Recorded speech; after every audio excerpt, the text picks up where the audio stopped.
प्रिय आत्मन,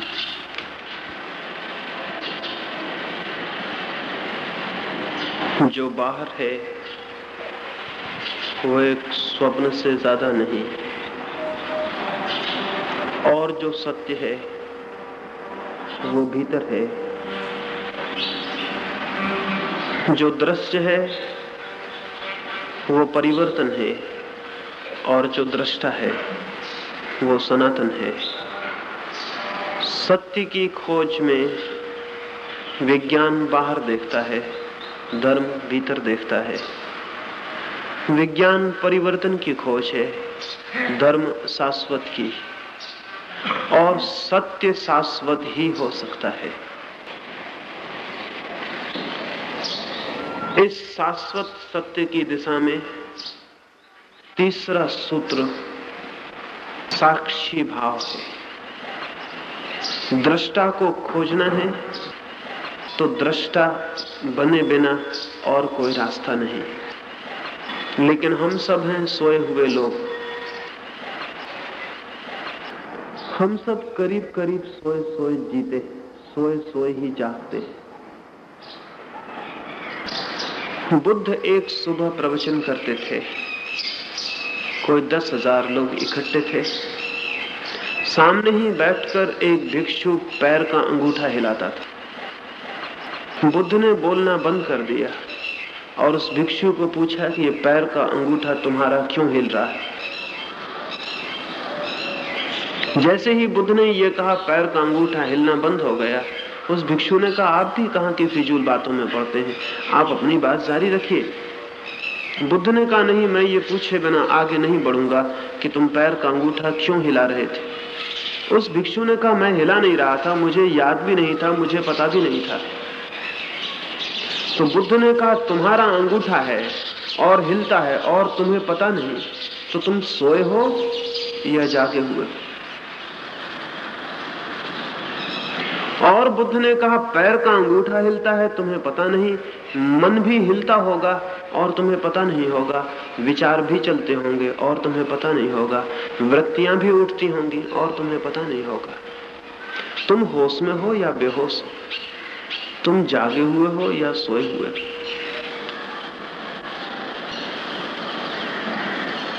यदि हम गौर से देखें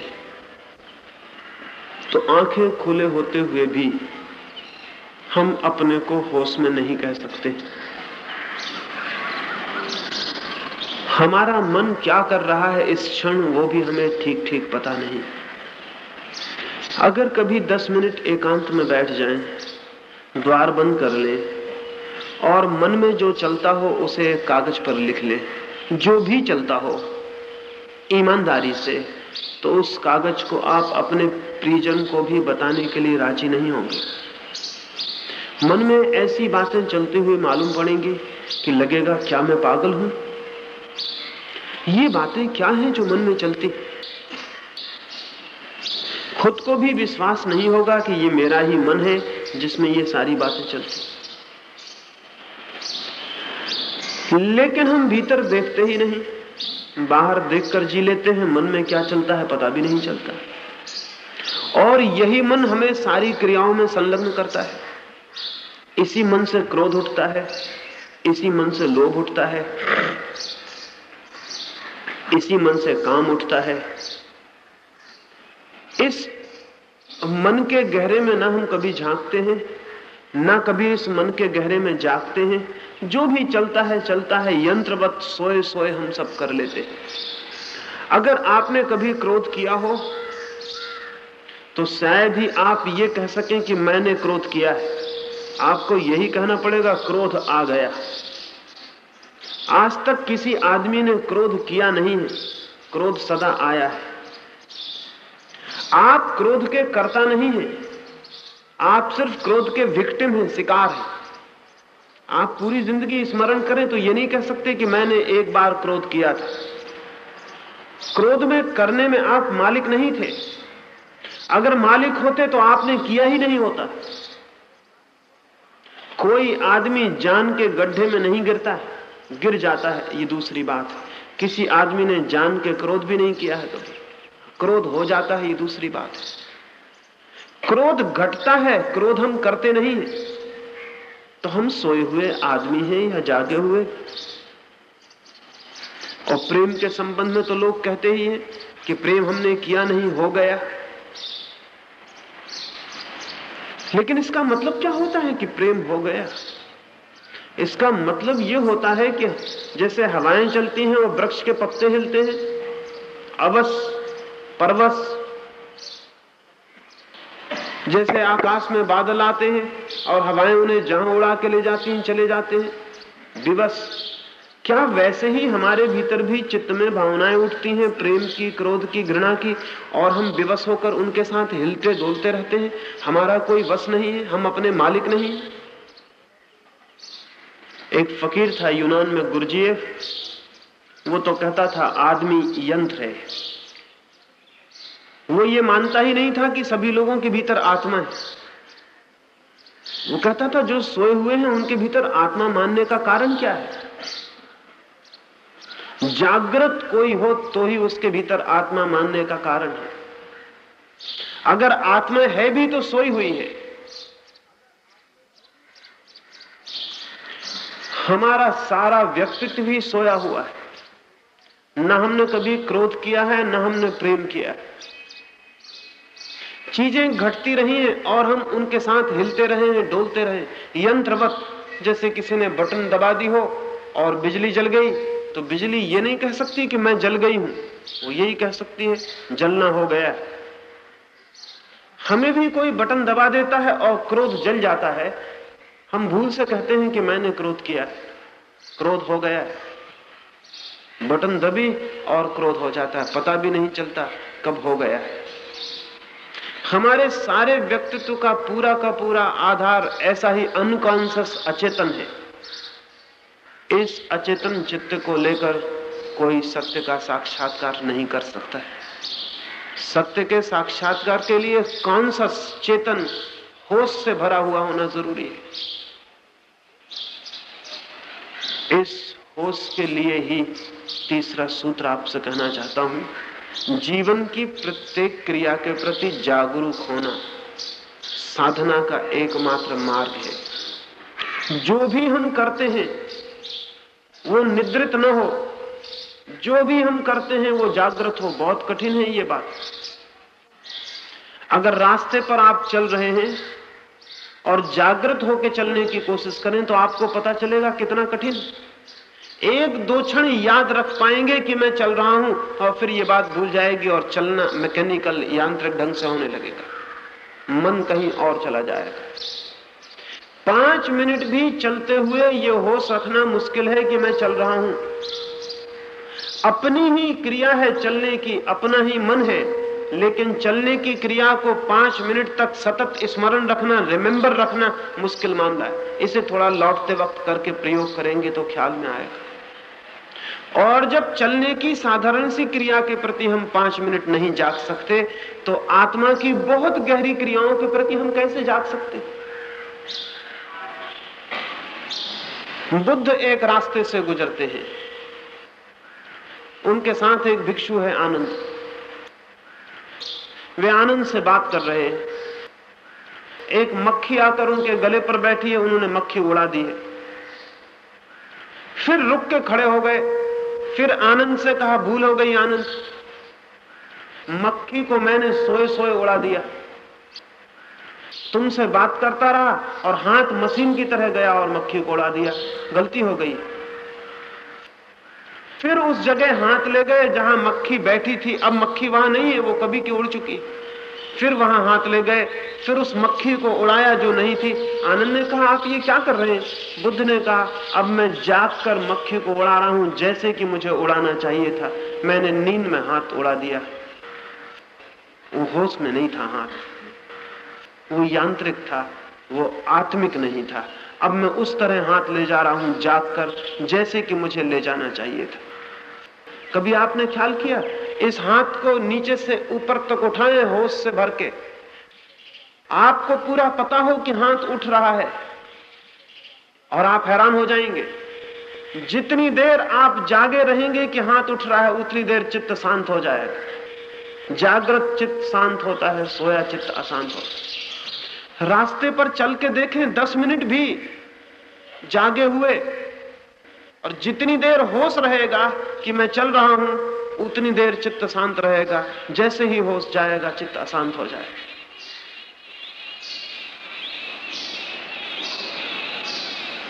हमारी सामान्य क्रियाओं से शुरू करना जरूरी है साक्षी का भाव। चलते, उठते, खाना खाते, सुनते, बोलते। अभी मैं बोल रहा हूं और आप सुन रहे हैं। ये सुनना दो तरह से हो सकता है। या तो सोए सोए आप सुन रहे हैं एक यंत्र की तरह, या आप जाग के सुन रहे हैं कि आपको पूरा पता है कि आप सुन रहे हैं। होश है पूरा कि आप सुन रहे हैं। अगर आप होश पूर्वक सुन रहे हैं तो सुनने में ही एक अद्भुत शांति आनी शुरू हो जाएगी जिसका आपको कोई पता नहीं। यही प्रयोग करके देखें। मुझे सुन रहे हैं इस तरह सुने कि आपको पूरी तरह पता है कि आप सुन रहे हैं। सिर्फ कान पे चोट नहीं पड़ रही, पीछे मन पूरी तरह जाग कर सुन रहा है। मन साक्षी है कि सुनने की क्रिया हो रही है और मन एकदम शांत होने लगेगा, सुनने में भी शांत होने लगेगा। भोजन कर रहे हैं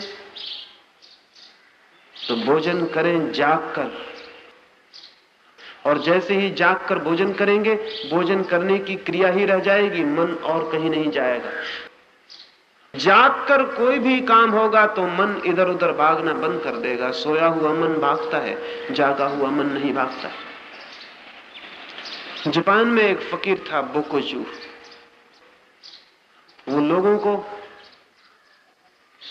वृक्षों पर चढ़ने की कला सिखाता, और वो ये कहता था कि वृक्षों पर चढ़ने की कला के साथ ही मैं जागने की कला भी सिखाता हूं।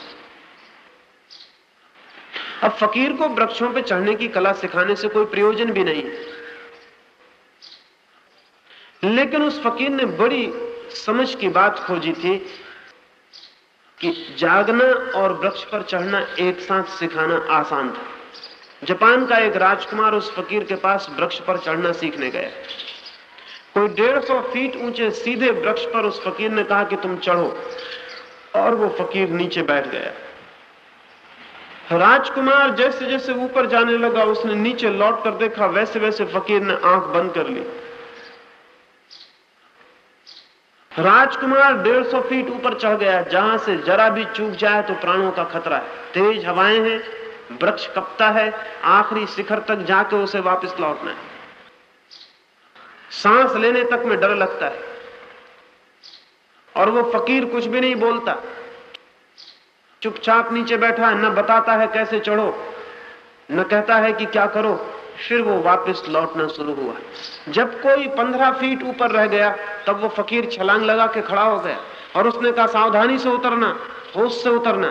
राजकुमार बहुत हैरान हुआ कि कैसा पागल, जब मैं 150 फीट ऊपर था तब चुपचाप बैठा रहा, और अब जब मैं 15 फीट कुल ऊंचाई पर रह गया हूं, जहां से गिर भी जाऊं तो अब बहुत खतरा नहीं है।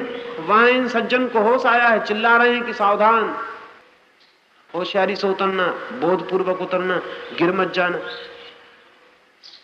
नीचे उतरा और उसने कहा मैं बहुत हैरान हूं, जब मैं 150 फीट ऊपर था तब तुमने सावधानी के लिए नहीं कहा, और जब 15 फीट नीचे से केवल 15 फीट रह गया तब तुम चिल्लाने लगे।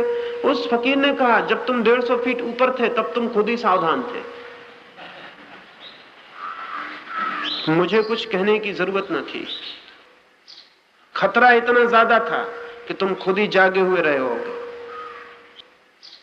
लेकिन जैसे जैसे तुम जमीन के करीब आने लगे मैंने देखा कि नींद ने पकड़ना तुम्हें शुरू कर दिया है, तुम्हारा होश खो रहा है। उस फकीर ने कहा जिंदगी भर का मेरा अनुभव है, लोग जमीन के पास आके गिर जाते हैं, ऊपर से कभी कोई नहीं गिरता।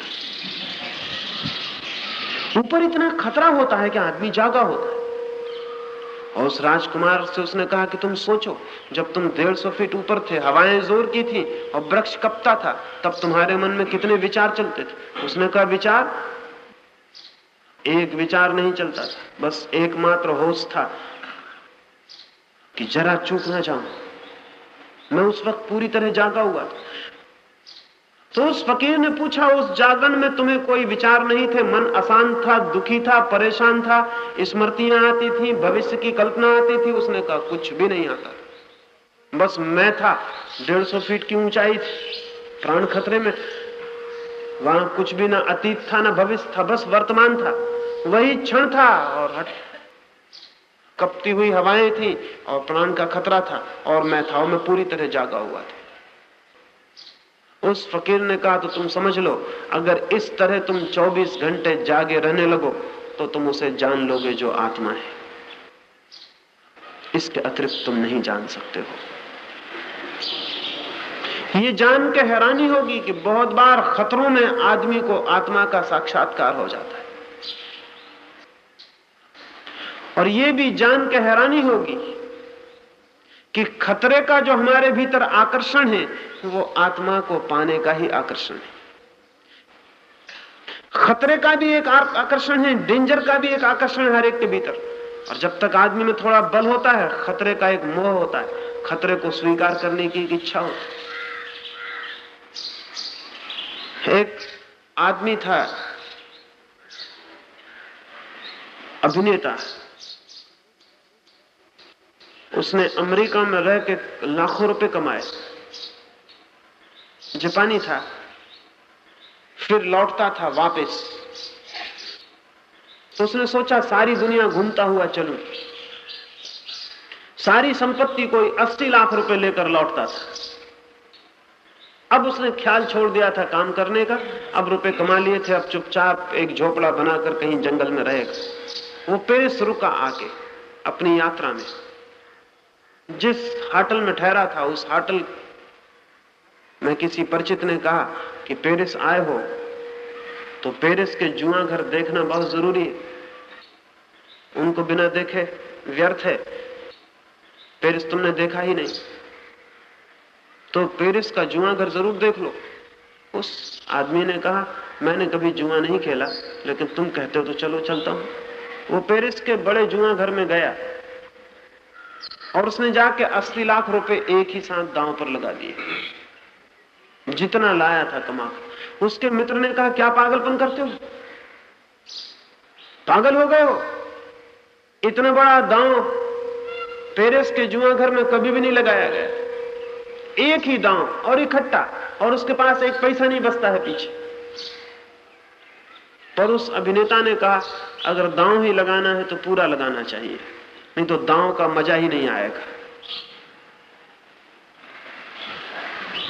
उसने वो 80 लाख रुपए का दांव लगा दिया और हार गया। उस जुआ घर से होटल तक लौटने के लिए पैसा भी मित्र से उधार लेने पड़े। सन्नाटा छा गया होटल में और सभी लोगों ने समझा कहीं वो आदमी मर न जाए, इतना बड़ा धक्का होगा उसको। रात जाके वो अपनी होटल में सो गया। संयोग की बात, किसी दूसरे जापानी ने उस रात आत्महत्या की पेरिस में। सुबह अखबारों ने खबर छाप दी कि फला फला अभिनेता ने आत्महत्या कर ली, क्योंकि पक्का ही हो गया कि वही होगा, दूसरा कौन होगा। सुबह जब वो उठा, उसने अखबार पढ़ा तो उसने छपा है कि उसने आत्महत्या कर ली। वो बहुत हैरान हुआ। उसने मैनेजर को बुला के कहा कि किसने अखबार में खबर छाप दी कि मैं मर गया। मैं मरा नहीं, मैंने कल आत्महत्या नहीं की, जुए के दांव के वक्त मुझे पहली बार आत्मा का साक्षात्कार हो गया। जब मैंने सब दांव पर लगा दिया तो श्वास भी मेरी रुक गई, विचार भी मेरे रुक गए, एक क्षण को दुनिया मिट गई मेरे लिए, दांव ही रह गया, मैं उसी पर जागा हुआ रह गया, क्योंकि पूरे जीवन का सवाल था। और उस मौन में, उस जागृति में मैंने जो जाना है वो 80 लाख से बहुत ज्यादा का है। मैंने कुछ खोया नहीं, मरने का सवाल नहीं है, मैंने कुछ पा लिया जो जिंदगी भर में मुझे कभी भी जिसकी सुगंध नहीं मिली थी। आप जान के हैरान होंगे कि जुए का मोह और मजा, खतरे का मोह और मजा भी मनुष्य की आत्मा को जानने की गहरी प्यास से ही पैदा होता है। पहाड़ों पर चढ़ने की इच्छा, समुद्रों में तैरने की इच्छा, खतरों में उतरने की इच्छा, युद्धों के मैदान पर चले जाने की इच्छा भी मनुष्य के आत्म साक्षात्कार की किसी तीव्र कामना से पैदा होती है। क्योंकि लाखों वर्ष के अनुभव के बाद मनुष्य को यह पता चला है कि कभी कभी खतरों में धुआं छूट जाता है, नींद टूट जाती है और वो जो भीतर है उसकी झलक मिल जाती है। लेकिन वो खतरे के कारण नहीं मिलती, वो मिलती है जागरण के कारण। खतरे में जागरण हो जाता है और झलक मिल जाती है। जैसे कोई आदमी अचानक आपकी छाती पे छुरा लेके खड़ा हो जाए, तो शायद 1 सेकंड को विचार बंद हो जाएंगे। विचार चलेंगे उस क्षण जब कोई छाती पर छुरा लेके खड़ा हो गया। विचार बंद हो जाएंगे, नींद रहेगी उस वक्त, बेहोशी रहेगी, जैसे छुरे की धार काट देगी सारी नींद को। भीतर कोई चीज जग जाएगी जैसी कभी नहीं जगी थी। लेकिन खतरा सवाल नहीं है, असली सवाल जागरण है। अगर हम जागने का प्रयोग कर सकें तो जीवन की सामान्य स्थितियों में भी वो भीतर की धार, वो भीतर का द्वार, वो भीतर का अंधेरा टूट सकता है, नींद टूट सकती है। लेकिन जागने के लिए क्या किया जा सकता है?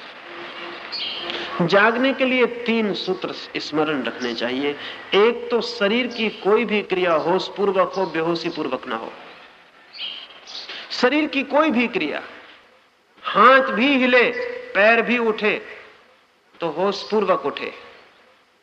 और अगर 4-6 महीने निरंतर ध्यान रखा जाए तो शरीर की सब क्रियाएं होश पूर्वक होनी शुरू हो जाती। और जब शरीर की सारी क्रियाएं होशपूर्वक होती हैं तो शरीर से सारे तनाव, सारे टेंशन्स विदा हो जाते हैं। शरीर एकदम रिलैक्स्ड हो जाता है। शरीर इतना हल्का हो जाता है, वेटलेस, जैसे उड़ जाएगा।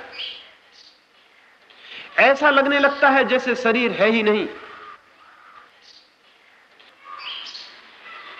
शरीर इतना हल्का हो जाता है कि जैसे उड़ सकेगा।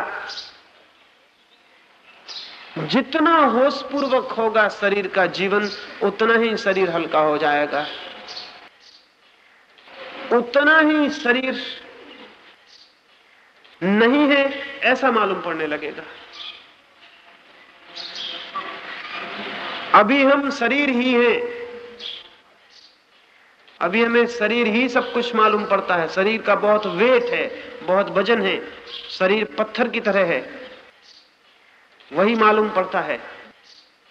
उसके भीतर और कुछ मालूम नहीं पड़ता है, क्योंकि शरीर बिल्कुल नींद में चल रहा है, सोया हुआ चल रहा है। कभी आपने ख्याल किया कि नींद में सोए हुए आदमी को उठाइए तो ज्यादा भारी मालूम पड़ेगा जागे हुए आदमी को उठाने की बजाय? कभी आपने सोचा कि क्या बात हो सकती, वजन तो उतना ही है, चाहे सो चाहे जागो। लेकिन सोया हुआ आदमी तमस से घिर गया है, निद्रा से घिर गया है, निद्रा भार है। जागा हुआ आदमी तमस से छूट गया है, नींद से मुक्त हो गया है। जागना निर्भर होना है, लेकिन ये तो बहुत साधारण जागना है। अगर कोई व्यक्ति अपनी शरीर की प्रत्येक क्रिया के प्रति पूरी तरह जागरूक होकर काम करता है तो शरीर मिट जाता है, जिसको हम विदेह कहते हैं। विदेह का और कोई मतलब नहीं होता, बॉडीलेसनेस। बॉडी रहेगी, शरीर रहेगा, लेकिन शरीर नहीं है ऐसा मालूम पड़ने लगेगा। शरीर के प्रति परिपूर्ण जागृति से विदेह अवस्था की संभावना शुरू होती। और जिसको विदेह होने का अनुभव होता है उसे ही भीतर जो अशरीरी बैठा हुआ है, आत्मा बैठी हुई है, उसकी झलक मिलती। जब तक हमें लगता है हम शरीर हैं तब तक हमें उसकी झलक नहीं मिल सकती जो शरीर के भीतर छिपा है। और जो शरीर नहीं, शरीर जाए तो हमें उसका पता चल सकता है। जैसे ही शरीर की क्रियाओं के प्रति हम जागरूक होकर व्यवहार करेंगे, एक नया अनुभव होगा, लगेगा शरीर अलग है और मैं अलग हूं। आज ही लौटते वक्त, चलते वक्त आप ख्याल करके चलें कि जाग के चल रहे हैं।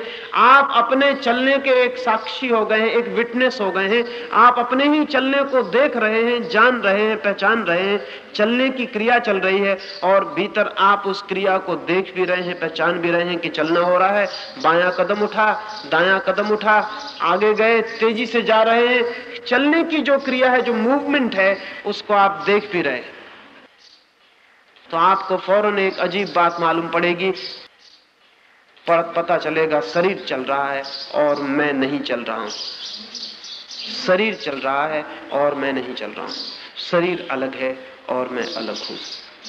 शरीर और स्वयं के अलग होने का अनुभव बहुत जरूरी है, पहली सीढ़ी है जिससे हम आत्मा के ज्ञान को उपलब्ध होंगे।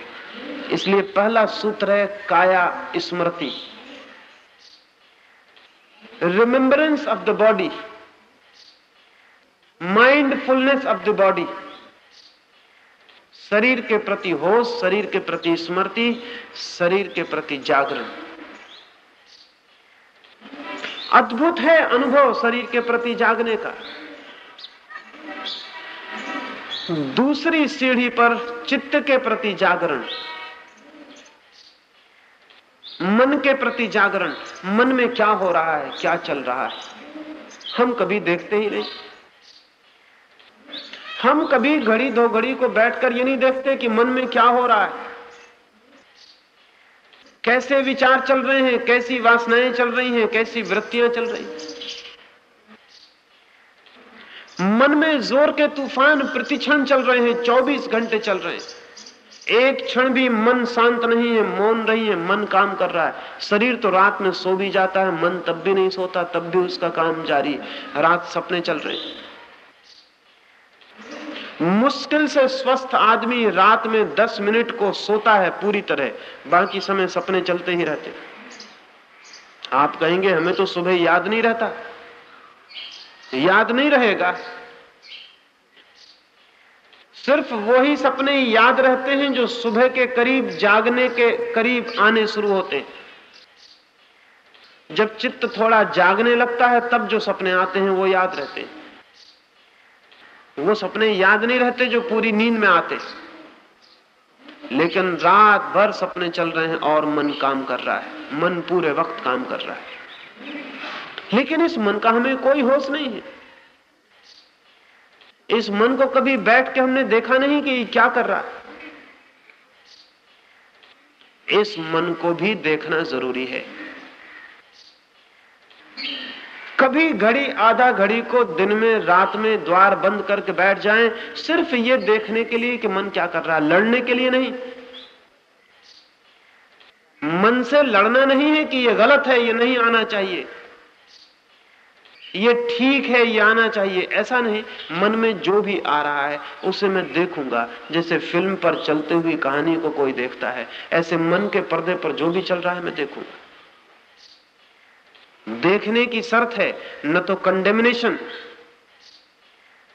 निंदा मत करना मन की, अन्यथा देखना बंद हो जाएगा। मन बहुत बारीक है, बहुत डेलिकेट, बहुत सूक्ष्म है। अगर किसी चीज की निंदा की तो वो पीछे सरक जाएगी चीज, फिर वो दिखाई नहीं पड़ेगी। मन के दो हिस्से, एक चेतन मन है और एक अचेतन मन है। चेतन मन बहुत छोटा सा है, अचेतन मन 9 गुना बड़ा है। जैसे ही किसी चीज पर आपने कहा ये बुरी है, ये नहीं होनी चाहिए, वो चेतन से हट के अचेतन में चली जाती है, अंधेरे में चली जाती है। वो आपसे डर गई, वो अब अंधेरे में चली जाएगी। वो रहेगी, जाएगी नहीं कहीं, लेकिन अब आपके सामने नहीं आएगी, आपके पीछे चली जाएगी। मन की निंदा मत करना, लेकिन हमें हजारों साल से यही सिखाया गया है कि मन की निंदा करो। हमें कहा जाता है मन शत्रु है, हमें कहा जाता है मन दुश्मन है, उसका नियंत्रण करो। हमें कहा जाता है मन में जो बुरा है उसको हटाओ, जो अच्छा है उसे लाओ। और हमें पता ही नहीं कि अच्छा और बुरा एक ही सिक्के के दो पहलू हैं। अच्छे और बुरे को अलग नहीं किया जा सकता।